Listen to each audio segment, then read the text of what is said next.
Ada lagi mau baca?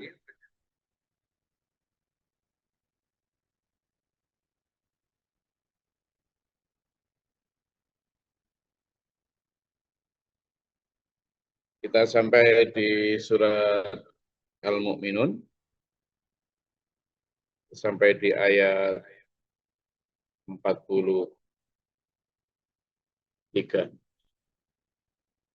Ma tasbiqu min ummatin ajalaha wa ma yastakhirun. Allah itu sudah membuat roadmap, ya, membuat jadwal yang teratur. Termasuk alam semesta ini.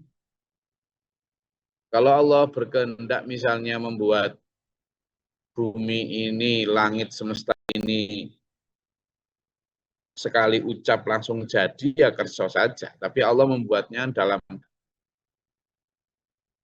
6 masa istilahnya. Dalam 6 masa.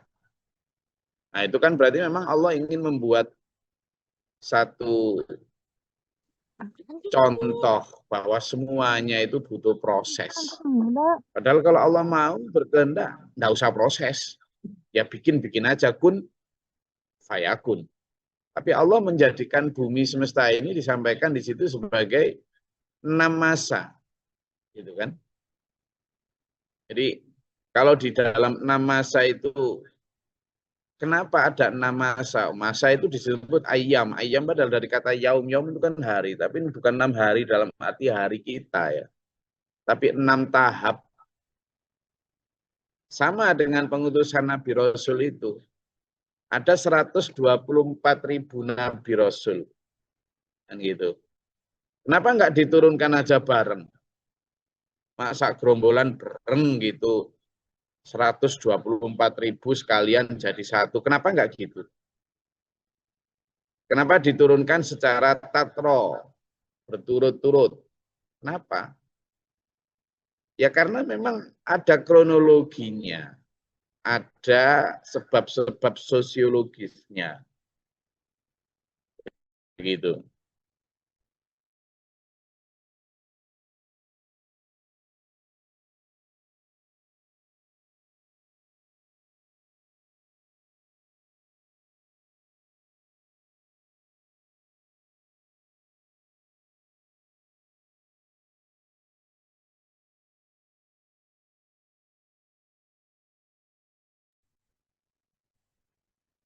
Jadi kenapa Nabi Adam dulu, setelah itu Nabi Idris, setelah itu Nabi Nuh. Kenapa sih?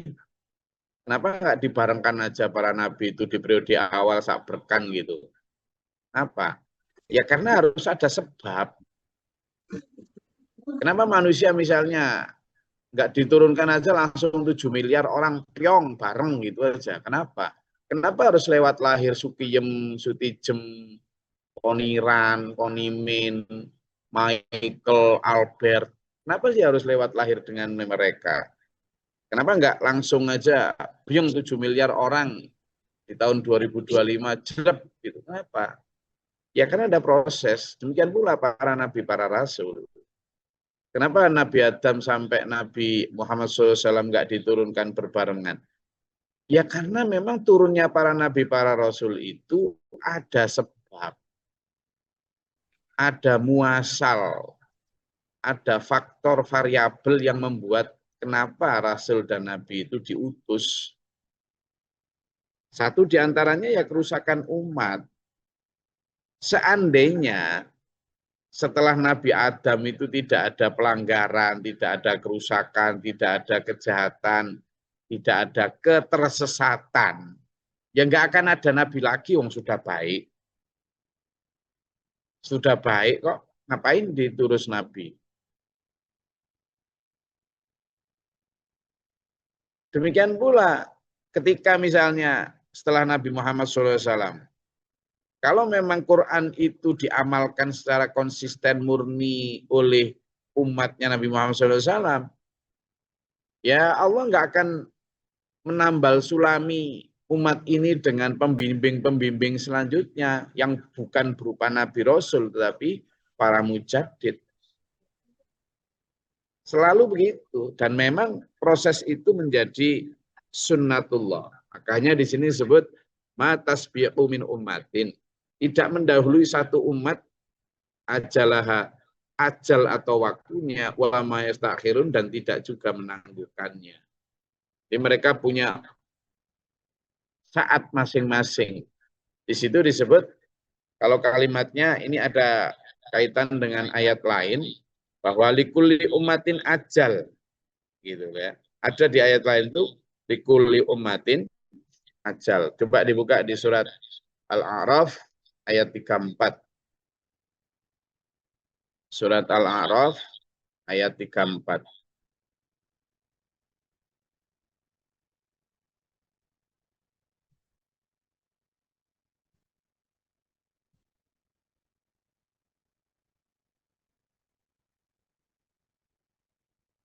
Gus, A'udzubillahi minasyaitonirrajim. Bismillahirrahmanirrahim. Tiap-tiap umat mempunyai batas waktu, maka apabila telah datang waktunya, mereka tidak dapat mengundurkannya barang sesaat pun, dan tidak dapat pula memajukannya. Shadaqallahul adzim. Oke. Kemudian buka juga gantian di surat Yunus ayat 49. Kalau tadi Al-A'raf ayat 34, sekarang Yunus ayat 49. A'udzubillahi minasyaitonirrajim. Bismillahirrahmanirrahim. Surat Yunus ayat 49. Katakanlah Muhammad, aku tidak kuasa menolak mudarat ataupun mendatangkan manfaat kepada diriku, kecuali apa yang Allah kehendaki. Bagi setiap umat ajalnya tiba, mereka tidak dapat meminta penundaan atau percepatan sesaat pun. Shadaqallahul adzim. Nah, ini menyatakan gitu tuh, jelas. Kata Nabi Muhammad diperintah Allah, Muhammad bilang sama umatmu, aku itu tidak bisa memberi mudarat maupun manfaat bahkan kepada diriku. Nah inilah. Ini juga sebagai bahan ya, supaya orang-orang yang terlalu, jadi Nabi Muhammad SAW itu hamba yang sangat mulia, yang sangat tinggi derajatnya. Tetapi jangan kemudian kita itu menjadikan Nabi Muhammad itu bemper ya. Kita itu kan kadang sering begini, karena kita banyak berdosa, banyak salah. Salah pun bukan karena khilaf, tapi karena lalai, memang sengaja. Lalu dengan enak mengatakan, santai aja, kita ini umatnya Nabi Muhammad, nanti Nabi Muhammad akan memberi syafaat kita, beliau akan menolong kita. Loh. Inilah ayatnya. Aku, kata Allah, kata Nabi Muhammad, tidak bisa memberi manfaat bahkan kepada diriku. Illa masya Allah, kecuali jika Allah berkehendak. Jadi enggak kok kemudian kesalahan kita lalu enak saja kita menyandarkan Allah, lalu kita enggak pernah mencoba untuk menahan nafsu, kemudian keliru, lalu kemudian nanti Nabi Muhammad yang akan menghapus dosa. Enggak ada konsep di dalam Islam seperti yang diyakini dulur kita, ada sakramen pengakuan dosa nanti bahwa Nabi Isa datang ke bumi ini untuk menebus dosanya umat manusia, sehingga orang yang mempercayai Yesus dosanya habis semua. Tidak ada dalam konsep Islam itu kemudian orang yang mempercayai Nabi Muhammad itu dosanya akan habis semua. Memang orang yang pertama masuk Islam itu ya, itu dosanya diampuni semua, betul itu. Betul memang. Jadi misalnya Abu Bakar, Umar, dulunya musyrik gitu ya. Lalu kemudian beriman. Syahadat nih, asyhadu alla ilaha illallah wa asyhadu anna Muhammadar Rasulullah. Seluruh dosa-dosa yang lalu diampuni. Jelas itu. Dia lahir kembali seperti fitrah. Dan sudah. Nah, itu yang dimaksud dengan orang yang mengucapkan syahadat, orang yang beriman kepada Nabi akan dihapuskan dosanya. Tapi begitu setelah beriman, setelah menjadi Islam, itu dia namanya mukallaf. Dia kena beban taklif. Taklif itu adalah orang yang melakukan dosa akan kena, melakukan kejahatan akan kena dosa, orang yang melakukan kebaikan akan dapat pahala. Sehingga begitu dia sudah masuk Islam, maka dia akan menjadi orang yang berdosa atau berpahala tergantung dia sudah. Jangan kemudian begitu sudah masuk Islam lalu ngawur, sudah tahu ini haram dijalani. Sudah tahu ini wajib ditinggalkan. Lalu kemudian saya kan sudah umatnya Nabi, pasti akan diampuni. Tidak bisa begitu.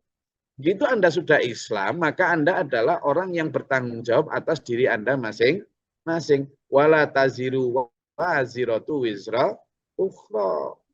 Begitu konsepnya, bukan kok kemudian begitu sudah masuk Islam, dosa-dosa yang lalu memang sudah diampuni, bersih. Tapi begitu Anda masuk Islam, Anda lembaran baru nih. Nah, lembaran baru ini Anda mau tulis pakai tinta merah, hijau, kuning, putih, atau apa, terserah sampean, wes.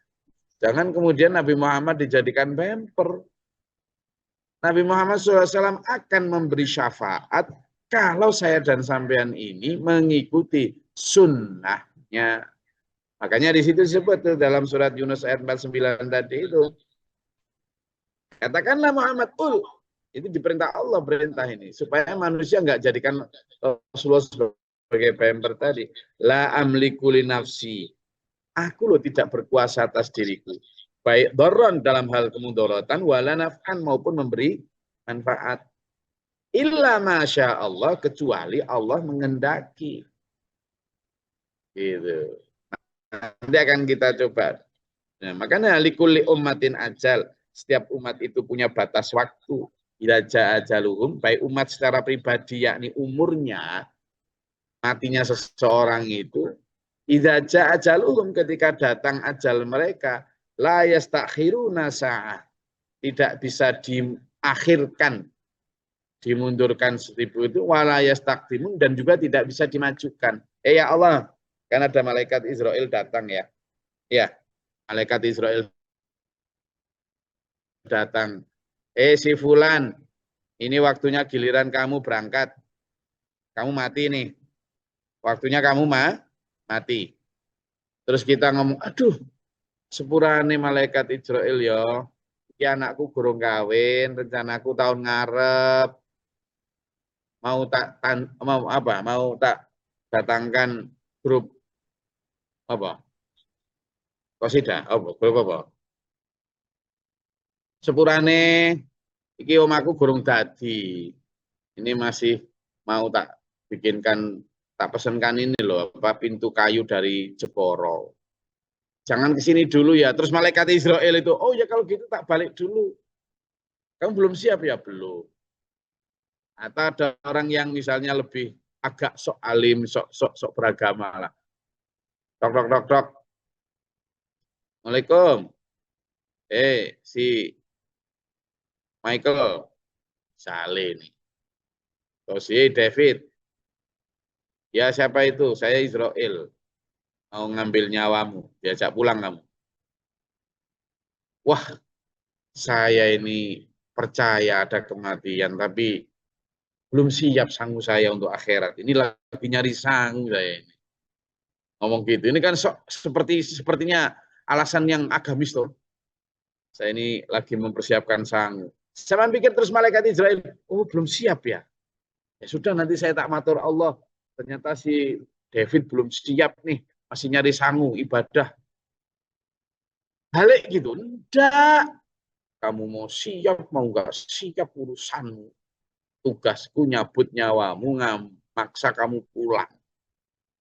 Itu yang disebut la yastakhiruna sa'atan wa la yastaqdimun. Dia enggak peduli. Makanya Israel itu disebut sebagai sang pemutus hubungan, sang pemotong semua kenikmatan. Dia tidak punya wajah, sehingga tidak punya ekspresi sedih atau bahagia. Malaikat Israel itu digambarkan tidak punya wajah. Tidak punya wajah itu artinya apa? Dia melaksanakan tugas itu tanpa kompromi sedikit pun. Tidak bisa sampean sogok. Tidak bisa. Maka la yastakhiruna mastasbiqu min ummatin juga gitu. Ya. Nah, dalam periode kerasulan, periode pengutusan kerasulan juga sama. Para nabi, para rasul itu diutus ya menurut waktunya. antara Nabi Musa sama Nabi Isa itu kan terpaut ribuan tahun juga. Nah, kenapa ribuan tahun? Antara Nabi Isa alaihissalam dan Nabi Muhammad SAW terpaut hampir 500 atau 600 tahun. Kenapa segitu? Yaitu urusan Allah. Antara Nabi Isa sama Nabi Muhammad SAW itu ada beberapa Nabi juga loh ya. Banyak. Meskipun tidak disebutkan dalam 25 Nabi Rasul itu. Dan antar mereka itu di sini disebut summa arsalna rusuluna tatra. Kemudian kami ikuti, kami susuli Rasul-Rasul itu dengan secara berturut-turut. Dan ini adil. Jadi di setiap umat itu ada Rasul.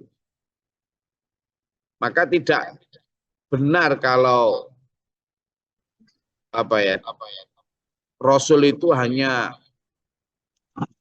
monopoli orang Arab saja, enggak, atau Rasul itu hanya ada di saja, enggak ya. Kalau tadi di Yunus ayat 49 kan likuli umatin ajal ya. Maka di Yunus ayat 47 itu ada likuli umatin Rasul. Coba dibuka di Yunus ayat 47.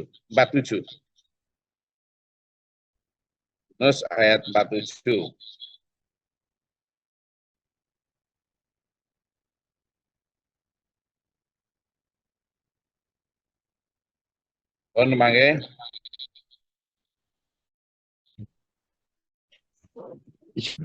Bismillahirrahmanirrahim. Dan setiap umat mempunyai Rasul, maka apabila Rasul mereka telah datang, diberlakukanlah hukum bagi mereka dengan adil dan sedikit pun tidak dizalimi. Sudahullah mantin. Jadi di sini disebutkan bahwa likulli ummatin Rasul. Setiap umat itu pasti memiliki Rasul, utusan yang diutus kepada mereka. Nah, ini menunjukkan mungkin di Meksiko, di Jawa, di Afrika, di Eropa, ada Rasul yang diutus pada mereka dulunya. Entah dalam bidang seperti apa. Jadi di sini ada wali kulli umatin Rasul, ada wali kulli umatin had, macam-macam. Nah, ini menunjukkan bahwa dalam setiap Rasul, di setiap umat itu adil. Karena tatro atau berturut-turutnya itu adalah secara acak, random maupun bersamaan. Ada yang berturut secara bersamaan, ada yang berturut secara paralel maupun seri ya istilahnya. Kullama jaa ummatar rasuluha kadzabuhu fatba'na ba'dahum ba'dahu wa ja'alnahum ahadits. Setiap datang kepada Rasul umat ini pasti didustakan. Saya sudah sering sekali menyampaikan di forum ini bahwa kenapa didustakan ya karena umat merasa masih baik, masih memegang teguh ajaran Nabi sebelumnya. Padahal mereka sebenarnya sudah menyimpang, sudah ditambah kurangi dengan ajaran, tradisi, dan pendapat masing-masing. Sehingga kitab yang mereka dapat dari nabinya itu sudah diterjemahkan, ditafsirkan, diamalkan menurut kepentingan masing-masing. Tapi mereka masih merasa asli. Sehingga ketika Rasul yang kemudian berikutnya datang untuk meluruskan kembali ajaran sesuai dengan aslinya, malah justru dianggap sesat, dianggap bikin kacau, ekstrim, kejeron, kejinen, kadilen, macam sesat, merusak tradisi, melawan arus, macam-macam. Makanya kullama jaa ummatan, setiap kali datang kepada umat Rasuluha, Rasulnya, maka kadzabuhu, mereka pasti mendustakannya. Meskipun fa'atba'na ba'dahum ba'dahu wa ja'alnahum ahaditsa, kami susuli dengan mereka dengan yang lain dan menjadi buah tutur. Fabu'dal liqaumin la yu'minun, maka binasalah orang yang tidak beriman. Sudah berkali-kali kaumnya Nabi Lut dibinasakan, Nabi Hud kaumnya juga dibinasakan, Nabi Soleh kaumnya juga dibinasakan. Tapi apakah itu jadi pelajaran? Enggak, ya cuma jadi dongeng. Tuma arsalna Musa wa akhahu Haruna bi ayatina wa sultanim mubin. Nah, ini malahan. Bahkan ketika kami utus kemudian setelah itu Nabi Musa dan saudaranya dengan apa? Sultanin mubin. Di ayatina dengan mukjizat-mukjizat, dengan kekuasaan yang nyata. Bisa mengalahkan Fir'aun. Apakah Bani Israel kemudian beriman semua? Tidak juga. Makanya di dalam surat As-Saff disebutkan, fa'amanat ta'ifatum min Bani Israel wa kafarat ta'ifah. Pada saat Nabi Isa didatangkan, sebagian Bani Israel iman, sebagian Bani Israel kafir. Sama dengan sebelumnya. Ketika Nabi Musa didatangkan juga gitu. Bani Israel itu ada yang taat, ada yang tidak. Ya begitulah. Ila fir'auna wa mala'ihi fastakbaru wa kanu qauman 'alin. Nabi Musa dan Nabi Harun diutus kepada Fir'aun dan para pemukanya dan umatnya. Gitu kan? Tapi mereka apa? Fastakbaru, menyombongkan diri. Sekarang gini, jangan ngolok-ngolok Fir'aun dan mala'ihi Haman ya. Coba kita bongkar. Kenapa sih Fir'aun itu membangkang pada Nabi Musa? Coba kita lihat. Nabi Musa itu adalah Bani Israel. Bani Israel itu dari kasta budak waktu itu.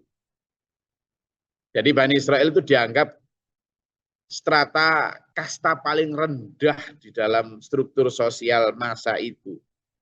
Kasta paling bawah, budak. Nah, sekarang kita lihat Fir'aunnya.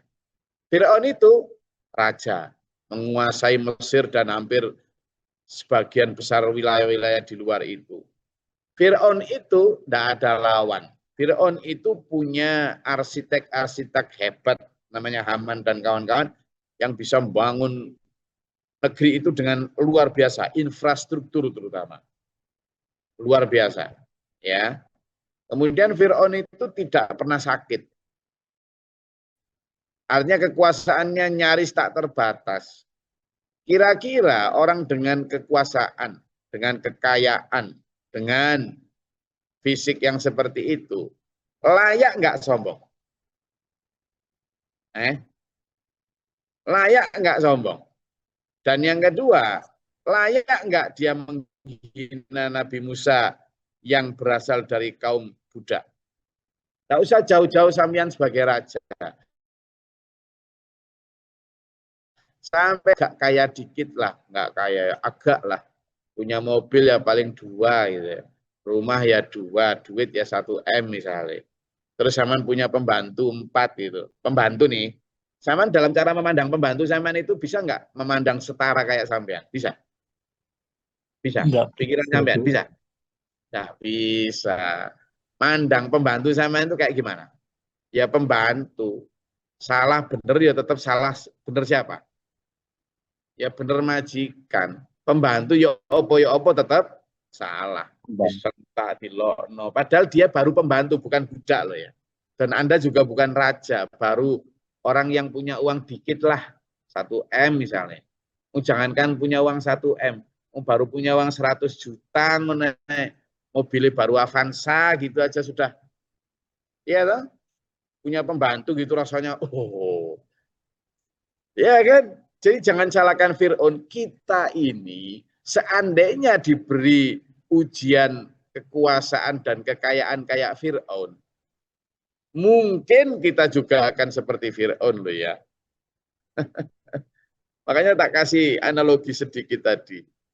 Baru kalau kita misalnya gitu. Makanya apalagi kemudian pembantu kita terus ngaku lebih pinter, lebih benar daripada kita.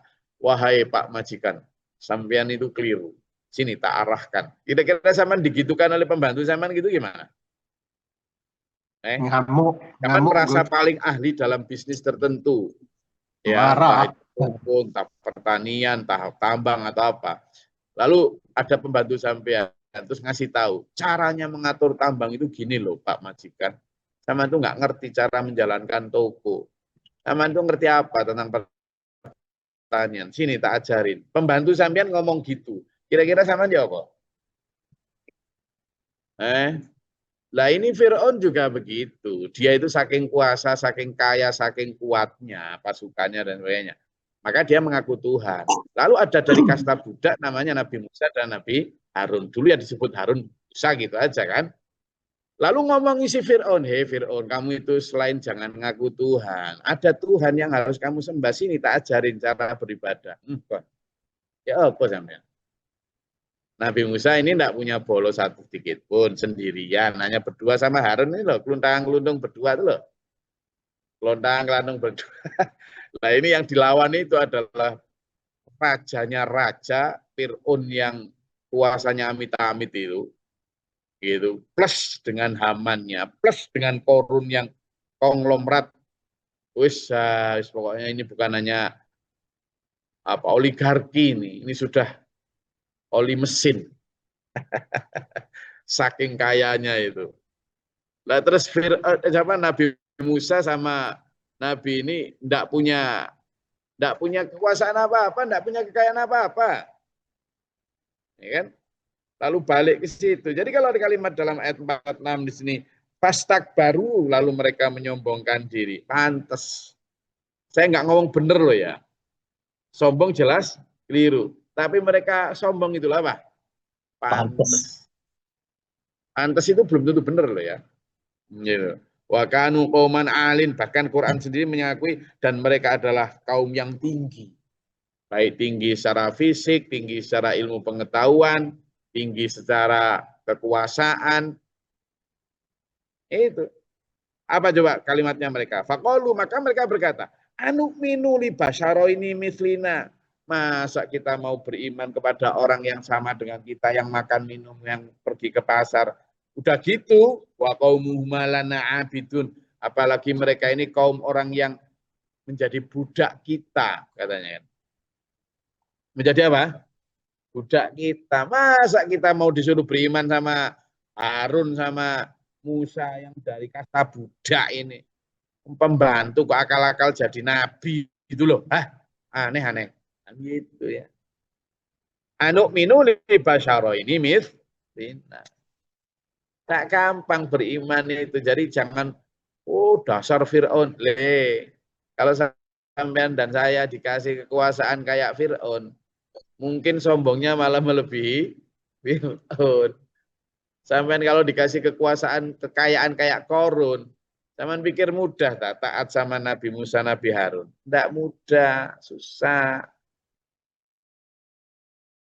Gitu. Makanya ini di sini sebut fakadzabuhuma fakanu minal muhlakin. Maka mereka umatnya Korun, Fir'aun dan Haman mendustakan Nabi Musa, Nabi Harun, lalu mereka dibinasakan. Walaqad ataina Musal kitaba la'allahum yahtadun. Dan sungguh kami telah datangkan Musa dengan kitab Taurat agar mereka umatnya itu mendapat petunjuk. Mendapat petunjuk sebagian. Bagian yang lain tidak mau. Ayat wa awainahuma. Maka kami jadikan Isa putra Maryam dan ibunya, yakni ibu Maryam, ayatan sebagai bukti. Bukti apa? Kekuasaan Allah. Allah bisa menciptakan Nabi Adam dari turab atau dari sulalatim mintin, dari saripati tanah. Setelah itu menciptakan Ibu Hawa dari tulang rusuk. Lalu menciptakan manusia biasa dari sperma. Lalu menciptakan Nabi Isa dari tanpa sperma, tanpa tulang rusuk, tanpa tanah, diciptakan langsung oleh Allah dari rahimnya ibunya. Jadi lengkap Allah memberikan ayat atau tanda-tanda kekuasaan Allah. Wa awainahuma, dan kami melindungi keduanya ila robbatin, ke tempat datar yang tinggi, dzati qoror, yang mempunyai padang rumput, wa ma'in, dan mata air. Pada saat Nabi Isa hendak lahir, Ibu Maryam kan terusir ya. Lalu oleh Allah dilindungi di sebuah tempat yang tinggi yang ada padang rumput dan mata air. Untuk golongan zaman itu di daerah Yerusalem ada padang rumput dan mata air, ini suatu berkah yang luar biasa. Lah kita di Indonesia air berlimpah-limpah sampai nggak karuan banyaknya. Di sana air itu ya kayak emas, saking mahalnya, ya. Zaman itu apalagi. Begitu, monggo. Kalau ada yang mau disampaikan atau ditanyakan silakan.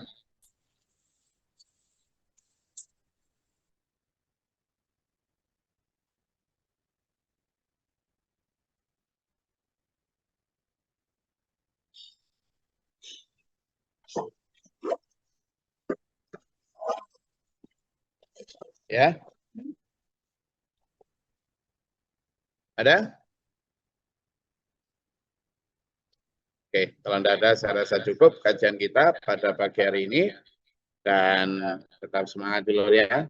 Saya berada di SPMA Serang ini, hujan, rintik-rintik, sangat membantu karena Serang ini kan panas ya. Dengan adanya hujan gini akhirnya agak sejuk dikit lah. Nah, itulah keadilan Allah ya kan. Nah, tapi kalau hujan sampai berlebihan ya akhirnya menjadi ujian untuk kita kan. Makanya kita syukuri apa yang ada sambil membantu sesama di sekitar kita.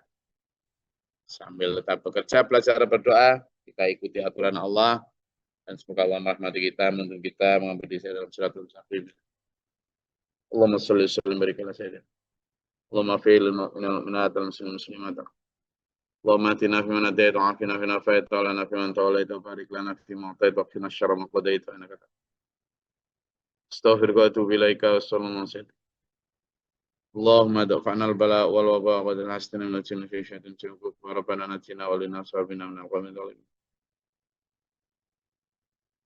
ربنا آمنا فاكتبنا مع الشاهدين ربنا لا تزغ قلوبنا بعد إذ هديتنا وهب لنا من لدنك رحمة إنما لا نفعل من كافرين ومن من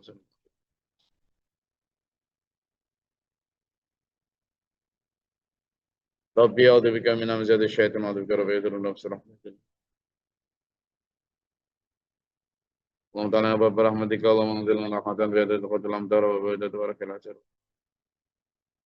اللهم أفرغ لنا صبرا وصبر دمنا نفعنا من كافرين ومهاجر سمنا أعوذ بالله من جود البلاء والبدر كشفاء السواد وشماتة الأعداء اللهم صل على ربنا هب لنا من أزواجنا وذرياتنا قرة أعين واجعلنا للمتقين إماما ربنا آتنا في الدنيا حسنة وفي الآخرة حسنة وقنا عذاب النار واغفر لي ولنا ربنا أفرغ لنا صبرا وتوفنا مسلمين ربنا اقبل الدعاء إنك أنت السميع العليم Bismillahirrahmanirrahim. Wassalamualaikum warahmatullahi wabarakatuh. Waalaikumsalam warahmatullahi wabarakatuh. Allahumma rahamna bil Qur'an.